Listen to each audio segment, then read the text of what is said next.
Bom, bom dia, boa tarde, boa noite para quem estiver assistindo esse vídeo, né? Eu sou o professor Sidney Gruschick, sou professor da Universidade Federal de São Carlos, do Departamento de Engenharia Mecânica, né? Essa videoaula, né, que eu estou gravando aqui, né, ela é de uma disciplina chamada Análise de Sistemas Dinâmicos, né, do curso de Engenharia Mecânica, né, da UFSCar. Só para todo mundo entender, quem estiver assistindo, né, não sei em que momento que você vai estar assistindo esse vídeo, mas a gente está numa situação de pandemia do coronavírus atualmente, né? Acho que qualquer um que está olhando as notícias aí com certeza está sabendo disso, está sentindo os efeitos atuais, né? Atualmente, né, talvez a gente esteja nessa situação ainda agora, mas as universidades federais, boa parte delas estão paradas, né, a maioria das universidades públicas, para evitar o agrupamento de pessoas, né, e frear essa transmissão desse vírus aí que está dando tanto problema no mundo inteiro, né. Então, resolvi então gravar essas videoaulas, né, relativas a essa disciplina, né, de análise de sistemas dinâmicos, né. Então, minha ideia é colocar esses vídeos, né, no YouTube ou uma outra plataforma para que as pessoas possam assistir, né, e em especial, claro, os alunos dessa disciplina na UFSCar, né. Então, só para explicar aqui, né, eu estou gravando esses vídeos aqui, né, num software chamado OBS Studio, né, então depois lá no link eu vou deixar alguns links para tem alguns tutoriais, né, eu tive bastante ajuda aí da internet, tem outros professores na rede aí que estão auxiliando, estão dando tutoriais para usar esse tipo de ferramenta, né, e com certeza deixar minha referência para essas ajudas que eu tive, né. Só para explicar então, normalmente eu vou colocar aqui no lado esquerdo ou no direito, talvez eu mude esse layout, né, mas num dos lados a gente vai ter aqui uma apresentação de slide ou uma tela de computador que eu vou estar compartilhando com vocês, né, e no lado direito, que é esse quadrinho que tem minha cara aqui, é onde eu vou estar me comunicando com vocês, né. Eu dei uma lida a respeito, né, e os especialistas nessa parte de uso de tecnologia na educação recomendo aí que o professor esteja, mesmo que à distância, né, tentando olhar no olho do aluno, vamos falar assim, né. Então, eu estou olhando para a câmera agora, mas a ideia é fazer com que o aluno se fixe, né, ao conteúdo e tudo mais, né. Então, só me apresentar aqui brevemente, né. Eu sou professor adjunto hoje na UFSCar, né, no Departamento de Engenharia Mecânica, como tinha falado antes. Eu, eu sou um dos docentes, né, na área de dinâmica, né, dentro do departamento. Me formei na UniOeste, Universidade Estadual do Oeste do Paraná, né, em 2011, mais ou menos. E fiz meu doutorado, né, na área de mecânica dos sólidos na Universidade Estadual Paulista, né, Unesp, lá no campus de Ilha Solteira, né. E durante esse período também de doutorado eu pude fazer, né, um período sanduíche, um doutorado sanduíche, né, onde eu pude ir para o exterior e tal e conviver num laboratório de pesquisa em outro local, né. Só para esclarecer antes, eu tinha esquecido de falar anteriormente, né, o áudio dos meus vídeos, né, eu estou captando via a webcam aqui que vocês estão me enxergando. Então talvez vocês não estejam escutando 100% aí, não é perfeito, é claro, né. Então estou tentando falar o quanto eu consigo de alto, né, mas recomendo aí usar um fone de ouvido, que acho que vai facilitar para vocês poderem tá me ouvindo aí no vídeo, tá? Então aqui é só um breve histórico aí da minha carreira acadêmica, né? E deixa eu contextualizar só porque que eu sou um dos docentes que dá essa disciplina, né? O outro professor atualmente é o professor Vitor, né? Mas essa área de sistemas dinâmicos, modelagem de sistema dinâmico, análise de comportamento de sistema dinâmico, é mais ou menos a base de tudo que eu faço hoje em termos de pesquisa, né, que é a parte de vibrações mecânicas, de sistemas dinâmicos. E essa aula de hoje, né, que a gente chama aqui de aula zero, né, apresentação do curso, é uma aula inicial só para eu dar um gostinho aí para o aluno que vai estar cursando essa disciplina do que a gente vai estar vendo nela ao longo desse semestre, né, e quais são algumas definições principais. Eu vou dar um vocabulário básico aí da disciplina, né, para a gente começar aí nas próximas aulas a explorar, né, a teoria de sistema dinâmico, a abordagem matemática, toda a forma de análise que a gente vai ter, né? Então, eu gosto de falar que a ideia dessa aula 1 hoje, né, é muito mais para motivar o aluno a começar a estudar essa disciplina, a se interessar por essa área, que é uma área muito interessante para o engenheiro, né? E mostrar coisa bonita, assim, né? As aplicações legais, né? Para que isso aqui tudo é utilizado na prática.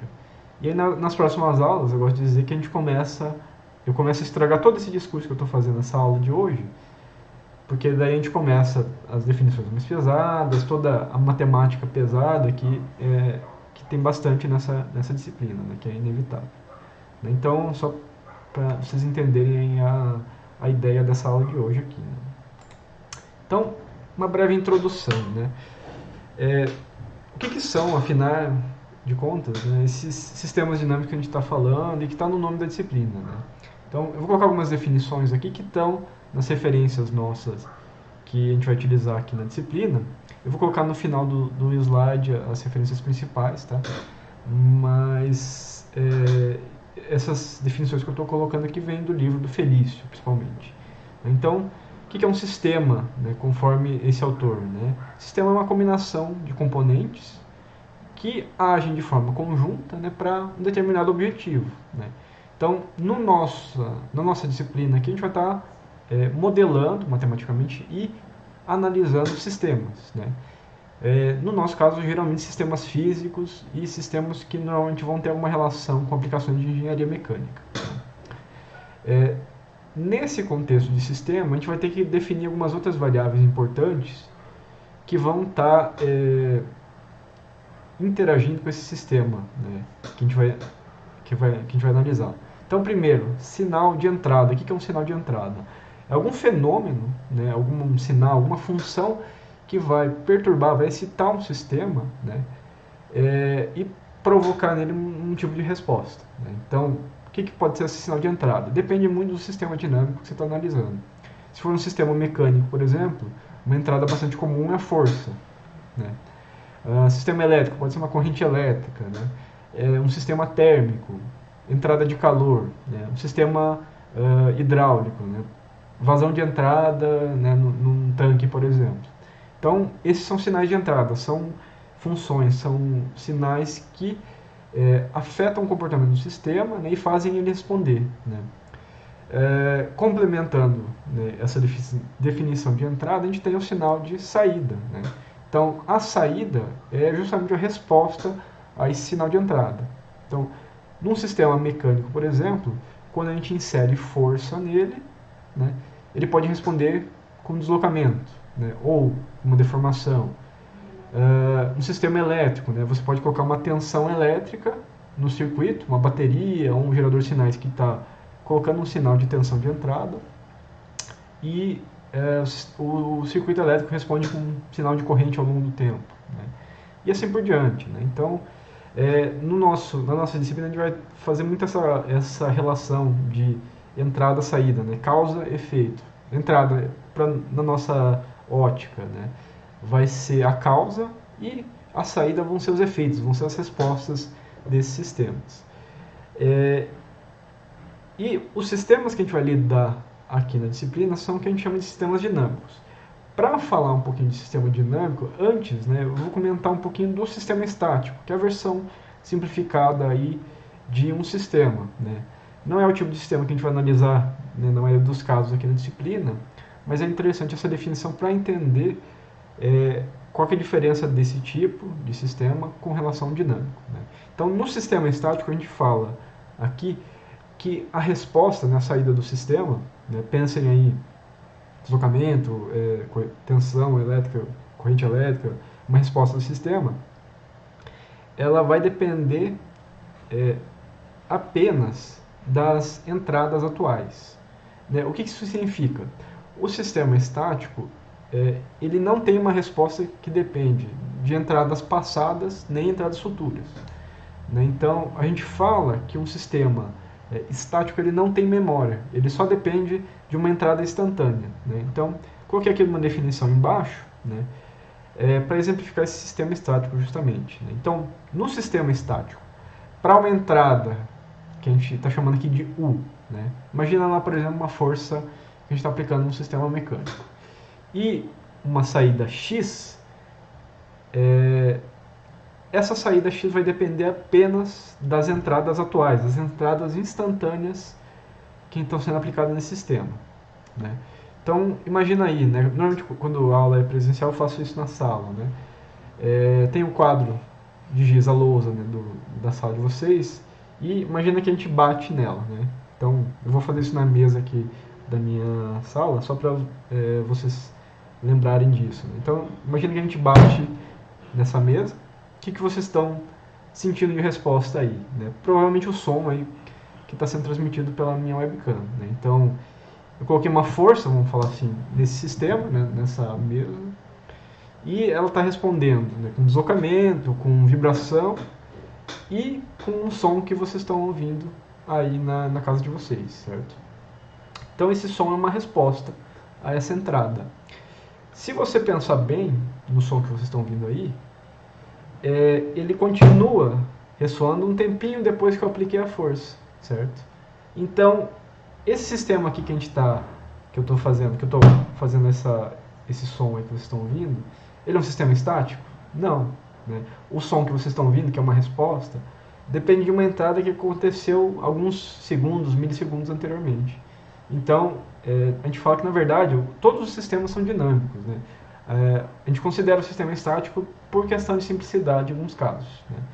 Então, só dar um exemplo aqui mais conciso, né, para a gente entender essa questão. Vai depender apenas de entradas atuais, né? O exemplo clássico disso, mais simples, e que a gente vai utilizar essa simplificação, é o caso de uma mola elástica, né? Então, aqui eu estou colocando, né, uma mola normal, pode ser uma mola automotiva que a gente tem num carro, né?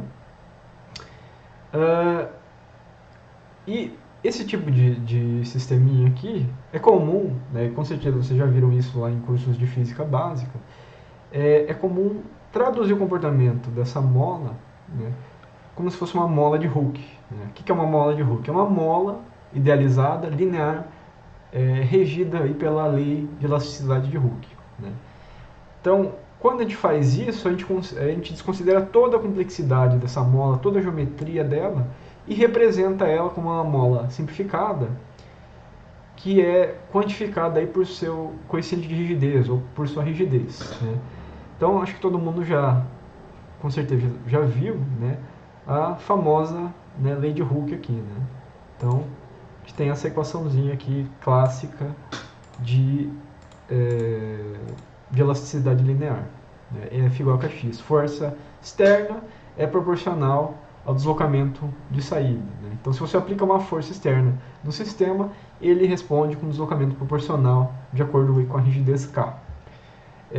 Vamos imaginar, por exemplo, uma mola com rigidez equivalente de 1000 Newton por metro, coeficiente de rigidez 1000 Newton por metro. O que esse coeficiente diz pra gente? Que se você aplicar uma força de 1000 newtons, né, quase 100 kg de força, esse sistema vai deslocar de 1 metro, essa mola vai deformar, se alongar de 1 metro. Então, aplicando uma F de 1000 newtons aqui, a gente tem um deslocamento de 1 metro apenas, certo? Se a gente aplicar uma força externa de 1 newton, né, 1000 vezes menor, a gente vai ter um deslocamento aí de apenas 0,001 metros, ou 1 milímetro de deslocamento. Então, isso aqui é a lei de elasticidade Hooke, né? Todo mundo conhece isso, né? Como que a gente obtém esse coeficiente de rigidez que eu estava comentando ali, né? Você pode fazer um teste estático na mola, aplica diferentes forças, diferentes carregamentos, e vai analisando essa proporcionalidade linear, né, entre a força e o deslocamento. Você consegue estimar o K da mola, a rigidez elástica da mola, né? Então, isso aqui é algo comum, né? O que está implícito aqui que a gente não pensa quando a gente vê a lei de Hooke, né? Essa lei aqui, ela considera a mola idealizada como sendo uma mola, como sendo um sistema estático, basicamente. Por que eu falo isso? Porque esse F de 1000 newtons, de 1 newton que a gente está aplicando nesse sistema, a gente considera que ele age instantaneamente acarretando um deslocamento 0,001 metros ou 1 metro. A variável tempo aqui não está implícita nessa equação, né? Então, essa é uma equação que simplifica essa mola como sendo um sistema estático, né? O que não é real, né? Mas é uma simplificação válida para vários casos, e a gente usa isso muito, né? Então, coloquei uma questão aqui para refletir, né? Mas na verdade eu acabei respondendo aqui para vocês direto, né? Então, vamos pensar a respeito, né? Uma mola real é de fato um sistema estático, né? Eu já falei a resposta, né? A mola e nenhum sistema real, né? A gente não tem comportamento instantâneo, a gente não tem respostas instantâneas a uma entrada. Então, uma mola é, na verdade, um sistema dinâmico. Mas, vocês vão ver na nossa disciplina que a gente vai simplificar esse tipo de elemento, né, como se fosse uma mola ideal, como se fosse uma mola estática. Então, só para ficar claro essa questão, né? Então, vamos fazer um exemplo aqui. Vou usar esse recurso várias vezes para tentar ilustrar esses conceitos todos, né? Vamos imaginar que a gente tem essa mola elástica aqui e vamos considerar, né, imagina você tem uma mola ali presa no chão, imagina, e você chega com o seu braço e tenta esticar ela, né, aplicar uma força F tentando fazer essa mola se alongar, né? Vamos imaginar que essa força inicialmente ela estava crescendo ao longo do tempo e depois ela se mantém constante. Então você começou a aumentar a força que você está fazendo com o seu braço e de repente você chega no seu máximo, aí satura a tua força dos seus músculos e essa força se mantém constante. Como que seria esse gráfico de força ao longo do tempo? Vou desenhar isso aqui, só para a gente se guiar um pouco aqui na nossa explanação. Então, nesse trecho aqui, a gente tem a força crescendo ao longo do tempo, né? Você está esticando a mola, aumentando essa força, e depois, né, você chega no máximo que seu músculo consegue fazer de força, e essa força se mantém constante, igual vocês estão vendo aqui no gráfico do lado, certo? Então, consegue imaginar essa situação, né? Como que uma mola estática, uma mola de Hooke, vai se comportar com uma força dessa, né? Ela vai começar a aumentar a sua elongação linearmente conforme você aumenta a força, e quando você estacionar essa força, a mola vai se manter num patamar de deslocamento. Então, como que seria o deslocamento x dessa mola? Ele vai ter exatamente o mesmo formato. Vai ter exatamente o formato ao longo do tempo dessa força externa que a gente está aplicando aqui. Então vou copiar aqui só para ilustrar isso, deixando uma outra cor aqui. Então, não estou colocando valores aqui, mas o formato desse x ao longo do tempo seria mais ou menos esse, né? Então, ele vai crescendo linearmente e estaciona num certo nível conforme a força também estaciona. Então, o que acontece? A mola ideal, ela responde instantaneamente à força externa que você está aplicando.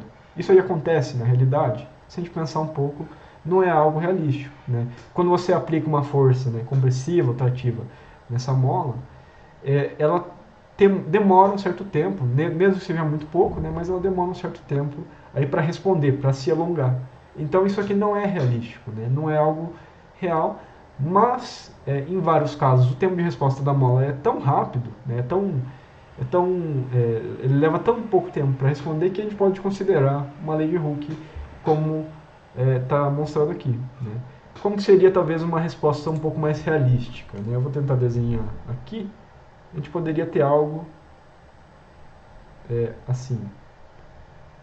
Então, com certo atraso, e a mola chega então no final, no seu deslocamento final. Vou deixar aqui uma outra cor só para vocês enxergarem. Então, essa curva verde tracejada que eu coloquei, ela está meio torta que eu fiz ela na mão, né?